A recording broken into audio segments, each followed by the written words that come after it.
Alors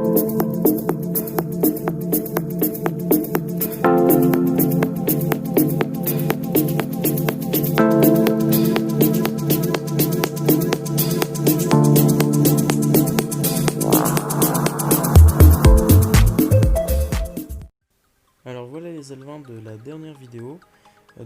Aujourd'hui on se retrouve pour la troisième vidéo, c'est-à-dire 2 mois après leur naissance.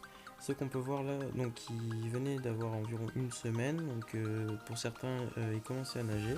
Et je vous propose de voir leur évolution 2 mois après leur naissance.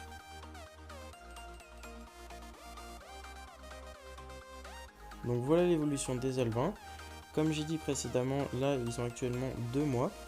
Alors la première chose qu'on peut se dire en les voyant, c'est qu'ils ont vraiment une forme de poisson rouge maintenant. On voit vraiment la forme finale qui commence à arriver. Ils ont bien grossi, ils se sont élargis aussi. Et on peut constater qu'ils ont la nageoire dorsale et la queue qui sont vraiment bien distinctes. Alors pour revenir par rapport au temps, ça on l'a eu à peu près vers un mois, et quelques semaines plus tard, on a commencé à avoir des différences physiques au niveau des couleurs. Sur la photo, on peut voir deux types d'alevins différents. Premièrement, c'est ceux qu'on a quasiment à 80%. C'est des alevins tout gris, à la limite du noir. Donc ceux-là vont normalement attraper du rouge par la suite. Et des alevins qui sont beaucoup plus clairs, quasiment transparents, avec les yeux remplis de noir. Ces différences sont dues au fait que les alevins n'ont pas les mêmes parents. C'est-à-dire qu'on avait choisi une seule femelle pour 3 mâles différents. On peut déjà assimiler par exemple le mâle qu'on voit sur la photo en bas à droite avec des yeux noirs à quelques alevins qui ont les yeux remplis, en sachant que les couleurs arrivent par la suite, donc on ne peut pas être sûr à 100% pour le moment.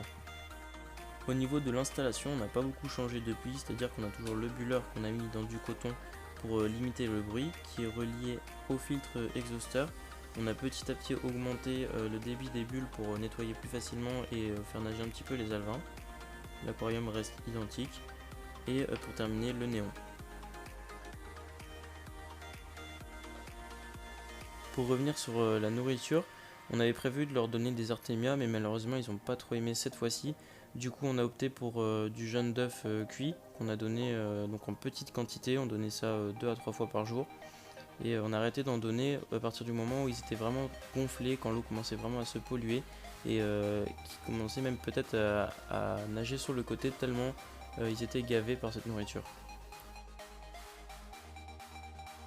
A partir de là, on est passé à de la nourriture en paillettes classique qu'on broyait avant de leur donner, et on donnait environ 1 à 2 fois maximum par jour.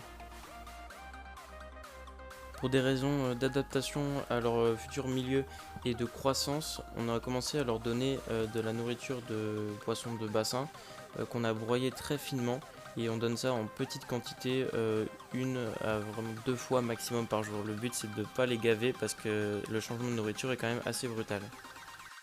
Actuellement on voit qu'ils sont en train de se nourrir avec la nourriture de bassin broyée. Il faut vraiment la broyer le plus finement possible, sinon elle va couler directement et ça risque de polluer plus facilement l'aquarium. J'insiste sur la transition entre les différentes nourritures, c'est-à-dire qu'on ne choisit pas du jour au lendemain de passer des paillettes à la nourriture broyée par exemple. On doit vraiment veiller à ce que les poissons comprennent petit à petit qu'on décide de changer de nourriture. Comme on peut voir actuellement, là ils sont en train de découvrir un petit peu, ça fait seulement 2-3 jours qu'ils sont sur ce type de nourriture, donc je continue de donner des paillettes pour ceux qui n'ont pas très bien compris. Et on voit que du coup ils commencent à découvrir la nourriture qui tombe, certains mangent en surface, pendant que d'autres récupèrent la nourriture au fond.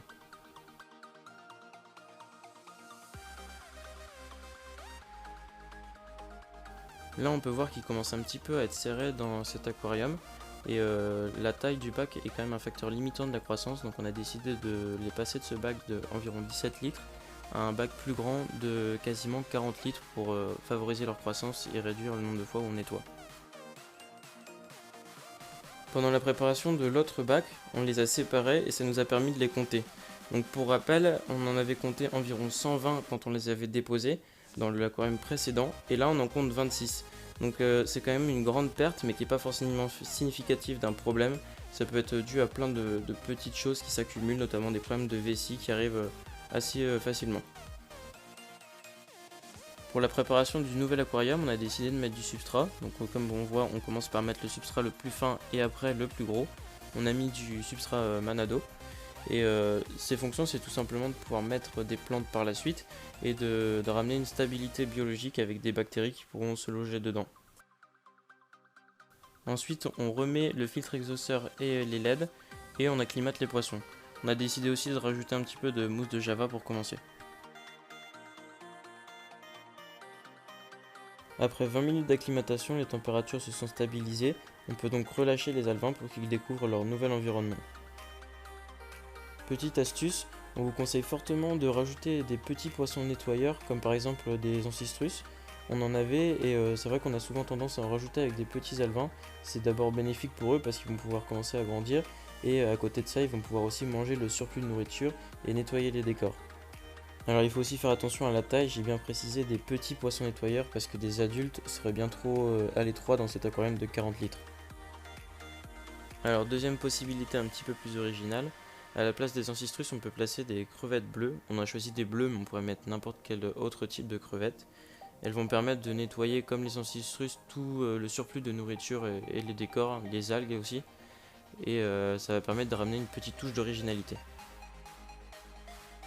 Les alevins poissons rouges cohabitent très bien avec les ancistrus et les crevettes à une différence près, c'est que ces deux derniers ont besoin d'une eau chauffée à 25 degrés. Alors là, nous on est en plein été, il fait chaud, donc on n'a pas besoin de rajouter un chauffage, l'eau est à 25 degrés sans rien faire, mais il faut bien penser à rajouter un chauffage en hiver. Alors nous voilà au lendemain de l'installation du bac. Les alevins comme les crevettes se sont très bien appropriés au nouveau décor. Et on voit que le filtre pose aucun problème car c'est un filtre exhausteur qui est conçu aussi pour les crevettes, donc qui va très bien pour les deux espèces. La seule remarque qu'on pourrait faire, c'est éventuellement faire une deuxième sortie au niveau du bulleur pour mettre des bulles directement dans le bac pour permettre d'oxygéner plus facilement. On peut remarquer que les alevins ont tendance à respirer assez vite quand il fait chaud, donc ça peut être une piste d'amélioration possible. Et voilà, c'est la fin de ce troisième épisode de reproduction. Alors bien entendu, comme on a dit, on va en faire encore régulièrement, en espérant que les couleurs commencent à arriver sur les alevins. En attendant, je vous invite à vous abonner et ne pas hésiter à poser vos questions en commentaire, ça fait très plaisir. Et sur ce, à bientôt!